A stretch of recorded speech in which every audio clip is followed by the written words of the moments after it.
Hola, ¿qué tal? Muy buenos días, tardes o noches, espero que estén muy bien.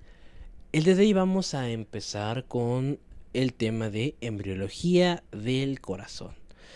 Básicamente esto es la antesala de otro video que se llama cardiopatías congénitas, pero bueno, antes de ver cardiopatías congénitas es muy importante saber de dónde viene el corazón. Esto también completa la serie de anatomía y fisiología que tenemos en el canal por si quieren pasarla a ver.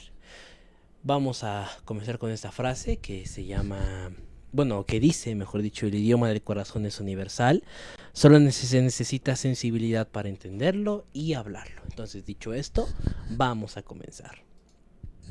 Bueno, primero que nada vamos a hablar sobre la importancia del corazón, ¿ok? En un feto lo que ocurre de manera principal es que este ya no satisface sus necesidades, ¿ok? Entonces, anteriormente, cuando se está implantando, tiene múltiples vellosidades que son las que le pasan por difusión nutrientes. Sin embargo, llega un punto, aproximadamente entre la tercera semana de gestación, en la que este ya no es satisfacido de forma correcta por esta difusión, sino que ya necesita un propio sistema. Es donde empieza a formar el sistema circulatorio fetal, que de hecho es el primer sistema que se desarrolla así de manera completa y funcional en el producto, ¿ok? Y en el feto. En este caso todavía en el embrión. Lo que hace es que bombea sangre, ya hablando un poquito sobre su función, para que llegue a todos los tejidos, ¿no? Esto pues ya lo platicamos también en fisiología. Tiene un sistema de conducción especializado que lleva al automatismo.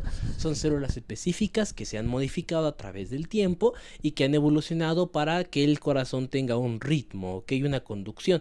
Es esencial esta parte del desarrollo del corazón, pues es esencial para entender las cardiopatías congénitas y, como les decía, es el primer órgano en funcionar. Entonces es muy interesante el corazón, particularmente mi órgano favorito.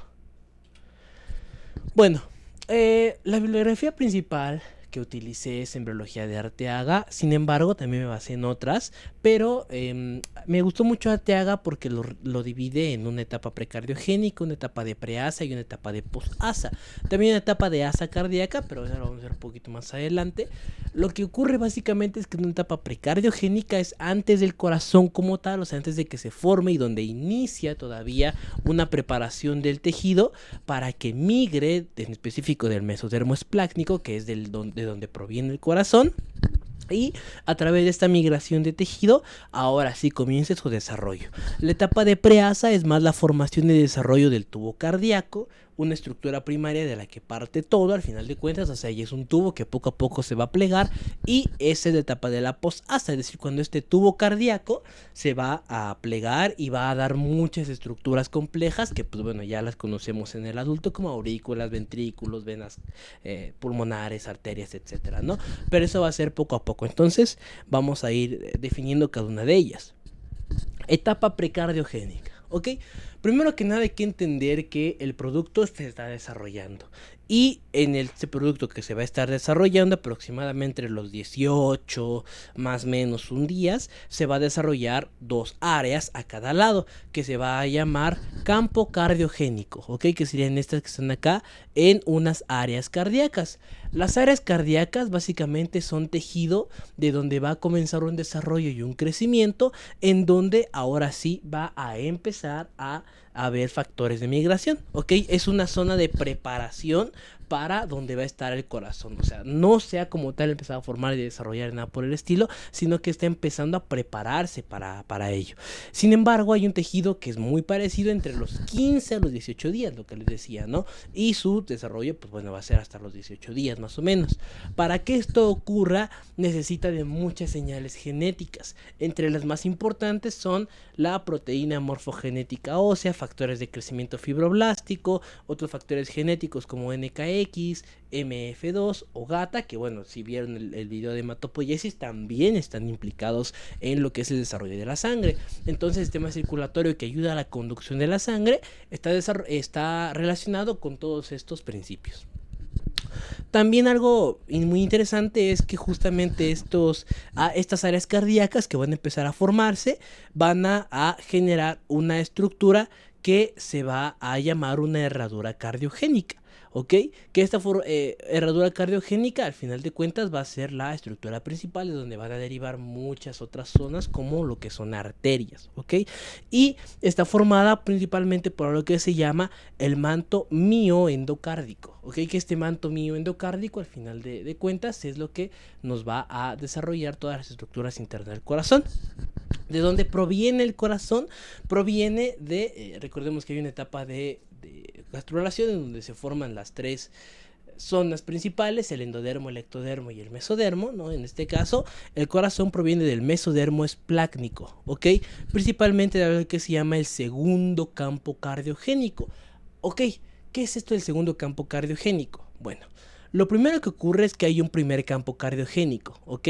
Las áreas cardíacas en donde va a estar el próximo corazón, en donde va a estar los dos tubos que se van a terminar fusionando en ozono.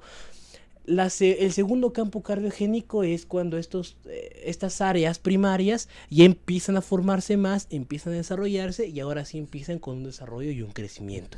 Y los factores para que esto ocurran son ISL1, factores de crecimiento fibroblástico 8 y WNT 11, por mencionar algunos. Obviamente hay muchos más, pero pues bueno, estos son de los más importantes que se refieren en las bibliografías.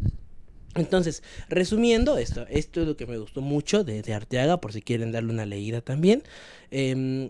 Lo que me gustó mucho de Arteaga es justamente que conforme va desarrollando los subtemas, va poniendo un pequeño resumen, ¿ok? Entonces, las áreas cardíacas son dos áreas bilaterales y simétricas que se forman en la gastrulación y se sitúan en el mesodermo. ¿Ok?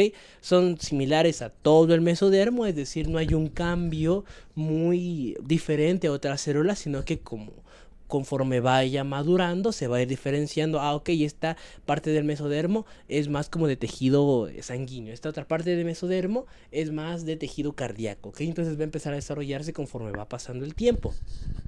A través de esas áreas cardíacas se inician las células cardíacas que cuando se fusionan, como les mencionaba, forman una herradura cardíaca o cardiogénica.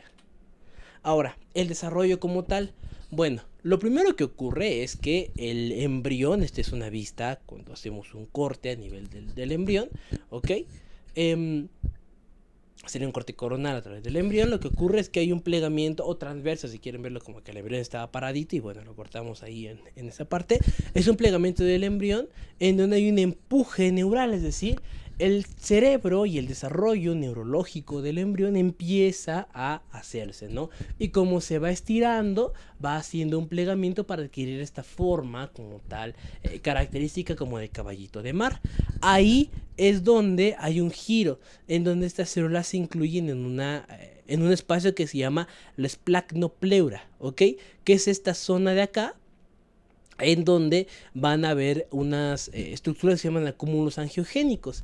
Estas son células precursoras de todo el sistema circulatorio y estas van a estar incluidas en esta zona de esplacnopleura, ¿ok? Y estos acúmulos angiogénicos es de donde les digo que deriva el tejido mioendocárdico que veíamos cuando platicábamos un poquito sobre la herradura cardiogénica, ¿no? Justamente de estos acúmulos angiogénicos que poco a poco se van a ir fusionando, si se dan cuenta, estaban como pequeños acúmulos, pues como su nombre lo indica, ¿no? O sea, pequeñas islas, poco a poco se van fusionando hasta terminar en un tubo, ¿ok? Estos se van a llamar los tubos endocárdicos, que son tubos primarios, y conforme el feto se va plegando, va creciendo y va desarrollándose, se dan cuenta la esplacnopleura poco a poco empieza a envolver para que finalmente se terminen uniendo, se terminen pegando, ¿ok? O sea, esta viene para acá y esta viene para acá, para en medio, para que formen un tubo cardíaco primario, ¿ok? Que es este que está aquí. Entonces, al final de cuentas lo que ocurre es que van a haber muchas islitas, se van a fusionar en dos tubos y van a terminar en un tubo grandote, en un tubo único, ya en el medio del cuerpo del feto, ya adquiriendo una posición más como la conocemos en el adulto, ¿no? Entonces, va a estar compuesta por tres principales tipos de tejido. Las células endocárdicas, que son estas que están recubriendo básicamente el endocardio, la gelatina cardíaca y el miocardio, ¿ok? va a estar sostenido en esta parte por una estructura que se llama mesocardio dorsal. Es muy importante que recordemos al mesocardio dorsal, porque cuando nosotros hablamos del plegamiento del corazón, que es un tema bastante complicado, bastante complejo, porque realmente además de la apariencia física que termina dando, que hay que imaginárselo bastante, afortunadamente si buscan ahorita en YouTube, les voy a dejar unas recomendaciones, no videos de mi canal, pero que los invito a ver en 3D, ¿ok? Esquemas en 3D, en donde básicamente es una animación muy rápida, pero bueno, nos da una mejor idea de cómo el corazón se va plegando a través del tiempo. Este tejido que se llama mesocardio dorsal es justamente el que agarra al tubo cardíaco, para que conforme lo esté agarrando hay un espacio de sostén y sobre ese mismo gire. Ahorita vamos a entender mejor qué es esto de que sobre esto mismo gire. Y básicamente este mesocardio dorsal es el responsable de la forma y del plegamiento. Además de que obviamente el tubo endocárdico o el tubo cardíaco como tal no está solito, o sea, no es que sea un tubo único, no, sino que está sostenido por las venas onfalomesentéricas, umbilicales, cardinales en la zona dorsal, y por los arcos aórticos en la zona cefálica, ¿no? Principalmente. Esto es lo que les estaba mencionando. Bueno, lo primero que ocurre es el campo cardiogénico, obviamente empieza a desarrollarse poco a poco y después va a empezar a plegarse para que comience la fusión de los tubos endocárdicos, y aproximadamente en el día 21, esto recordemos que es en el día 18, del 15 al 18 aproximadamente, y en el día 21 ya se está formando un tubo endocárdico primario, ¿no? O primitivo. Y este tubo que está unido en esta zona, unido por el mesocardio, ¿ok? Que platicábamos antes. Este es únicamente como para explicar de mejor manera lo que les decía. Poco a poco el tubo se va a ir ampliando en zonas específicas, dándonos estructuras únicas y características como el bulbo arterial, la zona de los ventrículos, la zona del atrio, etcétera, que como está agarrado va a empezar a plegarse. Imagínense que está aquí, ¿no? Y que está agarrado de esta parte donde estoy poniendo el puntero. Pues como de aquí está agarrado, aquí empieza a plegarse y empieza a plegarse. Si de aquí estuviera agarrado, lo que ocurre es que se plegaría al revés y por lo tanto había una malformación, ¿no? En este caso lo mismo, se dan cuenta, empieza a plegarse hasta tener una forma como que ya más conocida, lo que es anatómicamente, ¿no? Pero bueno, es únicamente como un repaso general de lo que ocurre. Ok, después, ahora sí vamos a explicar la formación como tal del corazón, ¿no? O sea, cómo es que se pliega y cómo es este plegamiento. Que les repito, les invito a ver una animación en 3D para que se les quede mucho más claro. La etapa de asa es una etapa en donde ya existe la flexión del tubo cardíaco.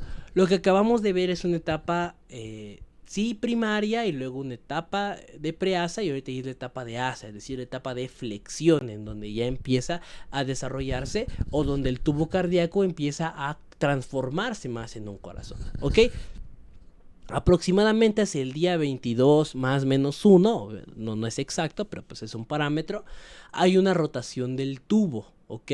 Esto es lo que les decía, que básicamente empieza a tener ciertas dilataciones, porque bueno, hay más tejido que se va juntando, más tejido que se va conectando, y todo ese tejido que se va conectando va permitiendo que hayan estas bolas, por así decirlo, muy coloquialmente, muy coloquialmente, que sean estos bulbos, ¿ok? Que están acá.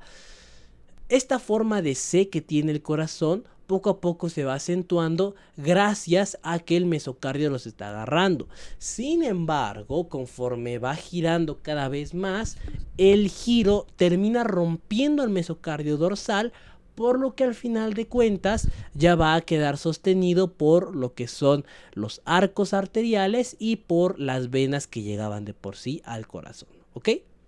Entonces, gracias a esta llegada de tejido van a haber abultamientos cardíacos, estas bolas de forma muy coloquial que les mencionaba, y toda esta expresión es regulada por muchos genes, como proteínas morfogenéticas óseas, NKX o MEF, ¿no? Que es lo importante en esta parte. De hecho, si ven en esta imagen, se observa como hay un bulbo cardíaco, que esto va a ser distal, un ventrículo primitivo, un bulbo cardíaco proximal, un segmento atrial, y como poco a poco empieza a querer girarse. Y pues bueno, básicamente estaba agarrado de un mesocardio, pero como les digo, con este giro que va dando poco a poco el corazón, lo va a terminar rompiendo, ¿ok? Ahora, bueno, esta es una parte importante también si quieren tomar una captura de pantalla, no voy a abordar mucho en esto, pero pues bueno, básicamente son las estructuras anatómicas definitivas y de dónde provienen de forma embrionaria, ¿no? Pero ahorita, si quieren, nos pasamos a lo siguiente y después eh, ya pueden revisar específicamente de dónde proviene cada una de las estructuras. Por ejemplo, el atrio derecho, pues bueno, proviene del atrio derecho y el seno venoso. Ahorita vamos a entender cuál es el seno venoso, cuál es la vena pulmonar primitiva, canales atrioventriculares y demás, ¿no? Pero es importante reconocer de dónde proviene todo el corazón. Ahora, como les decía, el tubo cardíaco primitivo se forma por fusión de los primordios miocárdicos, que serían estos dos tubos generados a través de las bolsas o islitas de tejido angiogénico, ¿no? Que ya platicábamos al principio. Y de los tubos endocárdicos, ¿no? Es una fusión al final de cuentas de todo el tejido que se originan de la placa cardiogénica que deriva del mesodermo esplácnico, de lo que ya platicábamos en el inicio. Se constituye por células endocárdicas, una gelatina cardíaca y células miocárdicas. Se flexiona a la derecha y adelante formando un asa bulboventricular de donde salen los ventrículos. Bueno, esta pues ahorita vamos a entender mejor, pero básicamente es que se flexiona y poco a poco va formando las estructuras y dilataciones para que el corazón se desarrolle de una mejor manera. La etapa de post-asa, ¿ok? Aquí ya giró el corazón, aquí ya está girado el corazón y lo que ocurre es que obviamente ya está funcionando y al ya estar funcionando sigue girando, sigue desarrollándose y sobre todo sigue especializándose y haciéndose cada vez más complejo. Estos son cambios aproximadamente del día 26 a 28 más o menos 1, o sea del 25 a 29 si quieren ampliar un poquito más el rango. Y bueno, lo que ocurre en esta post-asa es que ya se dividieron los segmentos necesarios del corazón. Es decir, ya hay una dilatación que va a ser el bulbo cardíaco distal, ya hay una dilatación para el bulbo cardíaco proximal, ya hay una dilatación para los ventrículos y cada vez se va plegando cada vez más para que las estructuras finales queden en su punto final. Es decir, ya hay una zona previa para lo que es una aurícula, una zona previa para lo que es un ventrículo y todo esto va a empezar a diferenciarse para que cuando ya se haga el giro final y el acomodo del corazón, ahora sí ya siga funcionando y siga trabajando como se venía haciendo, ¿no? En esta parte es que hay un desarrollo de valvas y tabiques. Algo bien importante que hay que reconocer es que obviamente ahorita vamos a hablar un poquito sobre la formación de los tabiques, interauricular, interventricular, aurículo-ventricular, sobre todo estos tres, pero hay que reconocer que no son obviamente etapas aisladas. No es que, ok, ya está el tubo, ya se plegó y hasta ahorita van a empezar a formarse las valvas. No, lo que ocurre más que nada es que es una etapa que se va haciendo todo al mismo tiempo. Sin embargo, obviamente, pues para entenderlo de mejor manera hay que verlo desde un ciclo, ¿no? Desde cómo inicia hasta cómo se forman las estructuras anexas, entre comillas, de lo que es el corazón. Aquí cambia un poquito la forma de C del corazón y se va acentuando más la forma de S, se alcanzan a observar aquí, la forma de S, en donde ya empieza a verse más como lo conocemos. El atrio por arriba, el bulbo cardíaco proximal que tiene el ventrículo por debajo, el bulbo cardíaco distal que nos va a dar el otro atrio, pues bueno, ya por arribita, entonces ya empieza a verse un poquito más parecido a lo que conocemos en el adulto. Hay una llegada de tejido mesodérmico, bueno, el movimiento atrás de la posición cefálica, lo que les decía, una posición más de adulto, la llegada de tejido mesodérmico que nos va a dar estructuras valvulares justamente para que llegue en tejido conectivo y pueda formar estas válvulas del corazón, pues para que actúe y trabaje, ¿no? Hay un órgano bien importante y bien interesante que se llama el órgano proepicárdico, que contribuye a la formación del pericardio visceral, que es básicamente un órgano que está adyacente al corazón y que también nos funciona para el desarrollo de otras estructuras vasculares muy importantes del corazón, que pues lo vamos a ver un poquito más adelante. El epicardio, o sea, para que se forme la estructura protectora del corazón como tal, necesita de algunos factores de crecimiento y de factores de adhesión, como lo son la integrina 4 y VICAM 1. Ahora, una vez que ya se ha establecido, de hecho esto es lo que les quería mostrar, este es el órgano proepicárdico, ¿ok? Una vez que ya se ha establecido como tal el corazón y que ya entendimos lo que es el plegamiento, vamos a hablar de las cavidades cardíacas primitivas. Es decir, ya sabemos que el corazón deriva del mesodermo esplácnico. Punto 1, ¿ok? Vamos a hacer una checklist. Y para eso, si me permiten pasar a la diapositiva anterior, ¿ok? El corazón deriva del mesodermo esplácnico. Punto 1. Punto 2. Se forma gracias a dos tubos endocárdicos que se fusionan en el medio, ¿ok?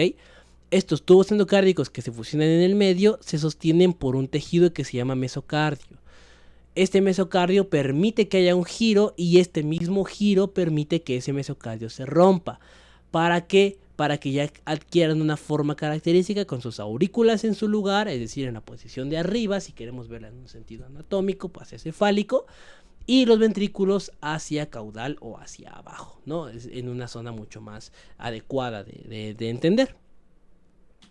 Ok, una vez que ya está formado el corazón, porque ahí está formado básicamente el corazón, vamos a entender ahora cómo es que se desarrollan las cavidades, es decir, estas zonas como la aurícula, los ventrículos de forma específica, cómo van creciendo, ¿no? Lo primero que hay que saber es que hay un establecimiento de las cavidades en el entorno, es decir, poco a poco el mismo corazón ya va diciendo, a pesar de que sea un tubo rígido, bueno, no rígido, un tubo moldeable, a lo largo, ya tengo ciertos abultamientos que van a ser las próximas cavidades. O sea, hay un abultamiento donde va a ir el atrio, un abultamiento donde van a ir la entrada de las venas cava, un abultamiento donde van a ir los ventrículos. Y conforme este va girando, van acomodándose a la posición en que ya las conocemos. A partir de la cuarta semana de gestación aproximadamente, ya están desarrolladas las estructuras cardíacas como tal, ¿ok? O sea, ya las cavidades primitivas, ¿ok? Ya están desarrolladas y obviamente necesitan hacerse mucho más específicas y empezar a crecer en ese sentido. Ya en este punto ya hay un bombeo de sangre a todo el organismo, lo que les decía es el primer órgano en funcionar y por lo tanto satisfacer las necesidades del producto. ¿Cuáles son las estirpes celulares? Pues bueno, son 4 principalmente.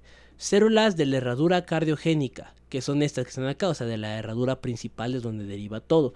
2, células del mesénquima perifaringio, ¿ok? Que van a dar otras estructuras en esta región. Células de la cresta neural que ayudan mucho a el desarrollo del corazón propiamente y al tejido especializado de conducción. Y las células del órgano proepicárdico, que vamos a ver que son muy importantes para el tejido vascular y para el tejido de protección como lo es el pericardio.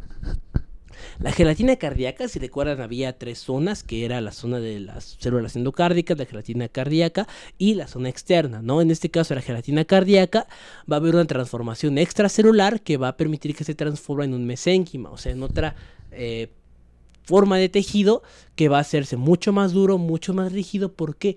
Porque necesitamos que se convierta en valvas y los tabiques cardíacos, o sea, en la zona que divide el corazón y la que permite el movimiento de sangre. Ahora, hablando específicamente de las cavidades cardíacas del corazón, es importante comenzar con los atrios. Como les decía, el desarrollo de los atrios está desde el día 22 más menos 1, ¿ok? Es una configuración derecha e izquierda, es decir, poco a poco va a ir creciendo y desarrollándose hacia ambos lados. Un rápido crecimiento es igual a un empuje que va a llevar un acomodo de atrio. ¿Qué quiere decir esto? Que como el tubo es uno solo, ¿ok? Con el paso del tiempo, el atrio va a ir empujando cada vez más al tubo, haciendo que pase de una forma de C a una forma de S, en donde el atrio ya se queda en la parte de hasta arriba, ¿ok? Ya como lo conocemos. Y ahorita vamos a hablar específicamente de ambos atrios, ¿no? Tanto el atrio derecho definitivo como el atrio izquierdo definitivo. Hay que entender que primero que nada existe un atrio único, ¿ok? O un atrio común, que poco a poco se va a ir dividiendo para que ya tengamos tanto el atrio derecho como el atrio izquierdo. El atrio derecho definitivo, bueno, lo que ocurre es que este va a recibir un seno venoso único, va a formar unas estructuras que se llaman los cuernos bilaterales, una zona que se llama el ostium sinoatrial y va a empezar a moverse y acomodarse cada vez más hacia los 28 días aproximadamente. O sea, ya va a empezar a empujarse, a plegarse, a irse un poquito más hacia la derecha hasta los 28 días. Antes solamente se está plegando y bueno, sigue bombeando. Este atrio derecho definitivo tiene una única válvula que termina en el septum spurium, que pues bueno, se transforma en la cresta terminal en el adulto. Poco a poco las válvulas se van a ir incorporando para que este atrio pues poco a poco vaya desarrollándose y vaya creciendo. Mientras que el cuerno izquierdo, que vamos a entender que es eso de los cuernos, es importante reconocerlo, nos va a dar el seno venoso coronario, que va a ser básicamente el drenaje del corazón en general en el adulto. Como segundo punto, el atrio izquierdo definitivo va a derivar principalmente de la vena pulmonar entre el día 26 a 28 más 1, más menos 1, ¿ok? Es una evaginación de tejido. Al final de cuentas, el atrio izquierdo definitivo es bien interesante porque empieza a crecer en dirección hacia, obviamente, hacia arriba y hacia la posición final, pero también hacia los pulmones. Por eso es que dice que es una evaginación de tejido. O sea, cada vez empieza a sacar como los pulpos, así como sus tentáculos. Igual así el atrio izquierdo definitivo empieza a sacar pequeños tentáculos, pero estos son más haces, plexos, que van a llegar a chocar con el plexo pulmonar. ¿Por qué? Porque recordemos que el atrio izquierdo definitivo es el que recibe básicamente toda la sangre pulmonar. Esto va a ser entre los días 29 más menos 1. La rama principal de esta se va a subdividir y de hecho de aquí pueden pasar muchas conexiones anómalas del corazón. O sea, que empiecen a existir cavidades, que una transposición de grandes vasos, que vamos a ver un poquito más adelante, una alteración sobre, no sé, un error en la comunicación hacia el plexo pulmonar, y que en vez de que llegue al plexo pulmonar, pues llega a otras venas, y bueno, ya se hace un completo desorden en este sentido, ¿no? Entonces, lo más importante es reconocer que el atrio izquierdo definitivo sí crece en la dirección normal que conocemos, pero sobre todo como que con vista o como que está apuntando hacia el pulmón. Y este es el resumen, ¿no? Los atrios definitivos se originan de los atrios primitivos y de un componente venoso. El seno venoso en el atrio derecho y la vena pulmonar en el atrio izquierdo, ¿ok? Para sus terminaciones. Toman una cavidad común que se interrumpe por un septum, que ahorita vamos a platicar cómo desarrolla el septum, que pues bueno, va a tener el tan clasiquísimo, si ya lo escuchaba, septum primum y septum secundum, que ahorita vamos a ver. Este es algo muy interesante y muy importante, ¿ok? Aquí se puede observar cómo hay una zona llena de venas. Esta gran cavidad de venas que se ve aquí es lo que nosotros vamos a conocer y vamos a observar como los cuernos, ¿ok? El cuerno izquierdo y el cuerno derecho. En un principio hay una única cavidad que comunica a ambos y múltiples terminaciones con otras venas, ¿no? Como la vena umbilical, vena vitelina, etcétera, ¿no? Pero conforme va pasando el tiempo, cada vez más se van yendo hacia lo que es la aurícula derecha. Si se dan cuenta, todas estas venas llevan sangre, ya en el adulto, desoxigenada, ¿no? Que la recogen de todo el cuerpo y pues bueno, terminan entrando a lo que es la vena cava superior, la vena cava inferior, a la aurícula derecha y pues bueno, ya todo el bombeo cardíaco normal. En este caso, en el producto ocurre una posición muy similar. Si se dan cuenta, este ostium principal que estaba aquí en medio, que pues bueno, básicamente es la porción de entrada, va desapareciendo y se va plegando más hacia lo que es la aurícula derecha, ¿ok? Va entrando más hacia esta región y conforme va entrando cada vez más hacia esta región, muchas de las estructuras que eran estas venas que se ven acá, esta conexión de venas que se ven acá, se van perdiendo, se obliteran. ¿Para qué? Para que queden venas ya mucho más maduras, mucho más específicas, y como estas venas mucho más maduras, mucho más específicas ya se van generando, ahora sí comienza el desarrollo como tal de la aurícula derecha, que ya esta aurícula derecha es la que va a terminar recibiendo esta sangre venosa desoxigenada. O sea, al inicio entra en una cavidad común, pero con el paso del tiempo va a terminar yéndose hacia una cavidad única y del otro lado va a estar la vena pulmonar, que la vena pulmonar, si se dan cuenta, cada vez se va haciendo y se va ramificando y va permitiendo una entrada cada vez mayor para que el aprovechamiento de la llegada desde el plexo pulmonar, esto ocurre sobre todo porque del lado de la aurícula izquierda la vena pulmonar crece en dirección hacia el plexo pulmonar y terminan comunicándose, ¿ok? Para que ahora sí, mientras se forma un septum que ya va a dividir un lado de sangre desoxigenada de otro con sangre oxigenada, pues sigan funcionando, no sigan trabajando. Ahora, esto es lo que les decía, ¿no? Al final de cuentas, la aurícula ya se formó, que ya se está formando, de aquí ya están moviéndose las venas, el segmento venoso para que termine de alimentar a la aurícula derecha, y de este lado ya está uniéndose con el pulmón para que termine alimentando a lo que es el corazón sobre lo que son las venas pulmonares. Lo que ocurre en este caso de la tabicación atrial, que es un proceso bien interesante, es que se van a formar dos estructuras.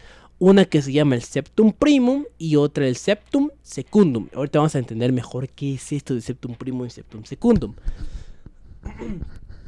Cuando nosotros observamos a un producto, a un niño recién nacido, básicamente, a un recién nacido, a un neonato, y se hace un ecocardiograma, se puede observar cómo el corazoncito está dividido en 4 cámaras, y no solo en un ecocardiograma, o sea, en todos, pero esto se lo refiero porque en un ecocardiograma de un recién nacido como tamizaje podemos observar una continuidad que obviamente no debe de existir en el adulto, ¿ok?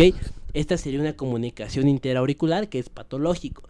Sin embargo, esto ocurre porque el tabique, o sea, la división entre la aurícula derecha y la aurícula izquierda no se cerró bien. Y te vamos a entender cómo es que se termina desarrollando esta tabicación. Como les digo, el septum primum comienza entre el día 28 más menos 1. ¿Ok? O sea, es decir, cuando el atrio ya se termina de plegar, a su vez, y ya empieza a acomodarse en su posición, a su vez ya empieza el desarrollo del septum, de la pared que va a dividir ambos lados. Proviene de la pared dorsocefálica, es decir, de arriba del atrio común. ¿Ok? Se dan cuenta, empieza a crecer hacia abajo, hacia abajo, hacia abajo, hacia abajo. Y continúa hacia el canal aurículo-ventricular. Hay que recordar que este es un tubo, ¿ok? O que originalmente era un tubo. Esto, obviamente hay tejido que está tapando acá. Y esta pequeña almohadita de tejido que se ve aquí, o almohadilla, es lo que va a terminar formando al canal aurículo-ventricular, es decir, la división entre las aurículas o el atrio y los ventrículos. Y justamente el tabique atrial o el tabique auricular proviene desde el techo de lo que es el corazón del atrio común y se dirige hacia esta almohadilla. Entonces va en dirección ventrocaudal. Sin embargo, conforme va desarrollándose, va dejando un pequeño espacio. Este pequeño espacio es un agujero que se llama el foramen primum, ¿ok? Este foramen primum es porque necesita una comunicación del corazón debido a que el feto no trabaja con los pulmones, es decir, como está inmerso en líquido, los pulmones obviamente no pueden insuflarse, sino que les llega sangre, pero poquita, y esa sangre que les llega es únicamente para seguir el crecimiento pulmonar. Se activan, por así decirlo, hasta que nace, ¿no? Sin embargo, mientras está como producto, como feto, necesita de el aporte sanguíneo desde esta parte y de estos cortes que vamos a ver más adelante. Entonces lo que ocurre es que hay un foramen primum, ¿ok? Un agujerito.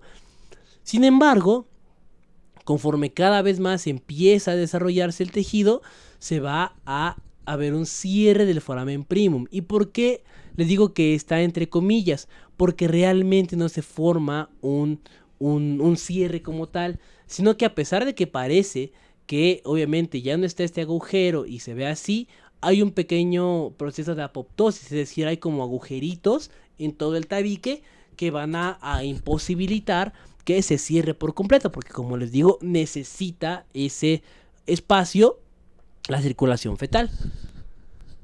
Este segundo agujerito que se ha formado por apoptosis se llama foramen secundum, ¿ok? Este es el foramen secundum.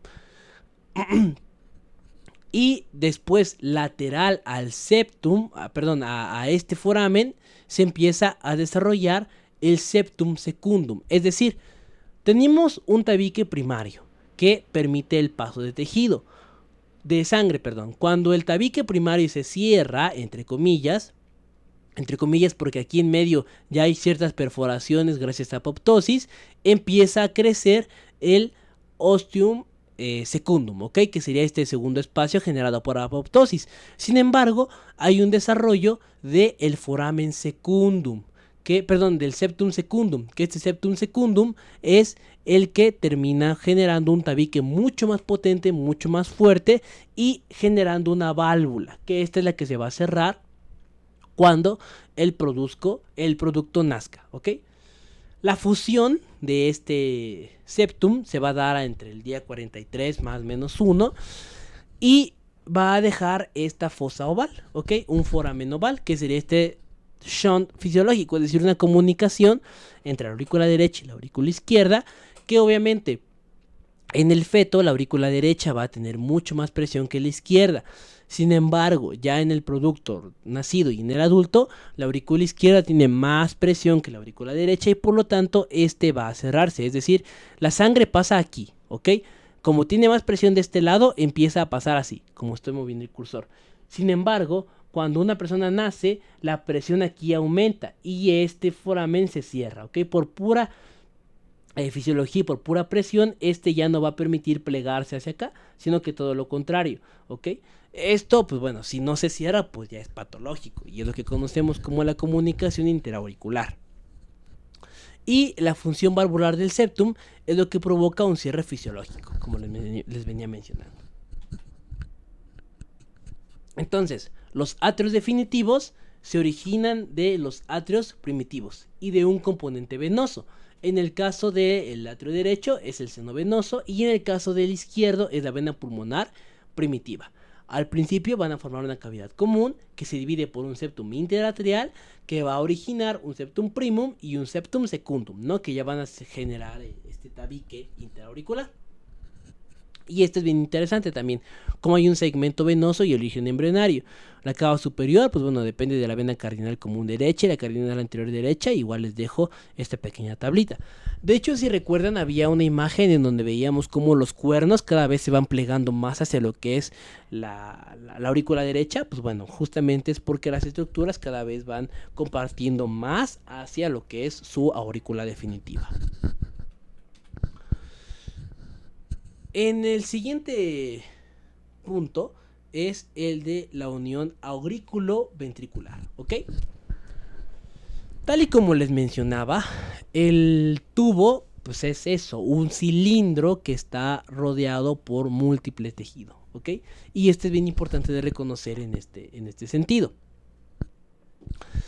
El tabique auriculoventricular es de donde van a derivar las valvas auriculoventriculares, que son estas que están acá, ¿ok? Ahorita vamos a verlas de mejor manera. Básicamente lo que ocurre es que en el medio del tubo hay una formación de tejido en medio que se llama la almohadilla cardíaca. De esta almohadilla es que va a derivar este tabique entre lo que es la aurícula y el ventrículo, y de esta misma van a derivar las válvulas. Hay una formación como tal de estas almohadillas de donde van a permitir orificios para la válvula mitral y la válvula tricúspide. Si se dan cuenta, es esta zona que está acá. Ok, cada vez se va informando mejor. Estas uniones van a aparecer entre el día 22 más menos 1 y van a terminar de formarse entre el día 28, ¿no? Cuando las almohadillas ya sean maduras. Va a haber una invasión por parte de células mesenquimales, es decir, cada vez van a ir llegando más células del mesénquima y van a haber múltiples moléculas de adhesión celular, como integrinas, por ejemplo, que van a permitir que este tejido se vaya fusionando para permitir formar un tabique real, ¿ok? Un tabique que sí divida la zona de aurícula de la zona de los ventrículos.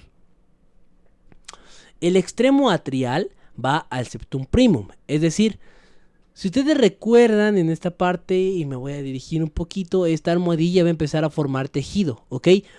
Si bien en un inicio la única zona que formaba tejido era de la propia aurícula, en este caso lo que ocurre es que no, que de la misma almohadilla que estaba abajo va a empezar a formar tejido cada vez mayor, y esto es lo que permite que se cierre los atrios, ¿ok? Es decir, que ya se divida por completo el atrio y ahora sí tengamos un atrio derecho y un atrio izquierdo. Mientras que el extremo caudal va a formar el tabique interventricular, es decir, va a haber una cruz hacia arriba que va a ir hacia terminar la aurícula. Una cruz hacia los lados que va a terminar de dividir aurículas de ventrículos. Y una cruz hacia abajo que va a terminar de dividir a los ventrículos, ¿ok? A los ventrículos solitos. Entonces es importante reconocer que la unión auriculoventricular es la pauta, el inicio para que se desarrolle ya el tejido como tal que conocemos con las 4 cámaras características del corazón.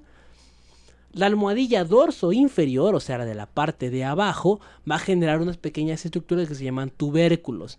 El tubérculo derecho va a terminar dando a la válvula tricúspide, mientras que el tubérculo izquierdo va a terminar dando a la válvula mitral. Y ahora sí ya va a ser la comunicación auriculoventricular, es decir, de la aurícula derecha al ventrículo derecho a través de la válvula tricuspidia y de la aurícula izquierda hacia el ventrículo izquierdo a través de la válvula mitral. También a través de todas estas estructuras se forma el sistema músculo-tendinoso, que básicamente esto va a dar el miocardio, ¿ok? Todo ese tejido que está aquí, que se ve, pues el músculo cardíaco como tal, deriva del sistema músculo-tendinoso. Y justamente ese mismo sistema músculo-tendinoso nos termina dando las cuerdas tendinosas, y la porción caudal también va a generar los músculos papilares, que básicamente sirven como unión para lo que son las válvulas y como punto de anclaje, ¿ok? Para que estas funcionen mejor y para que no se desgarren y no se destruyan. Entonces, en resumidas cuentas, nos vamos a dar cuenta que el canal atrioventricular aparece en la etapa de asa entre los atrios primitivos y el ventrículo primitivo. Recordemos que forma una cruz, ¿ok?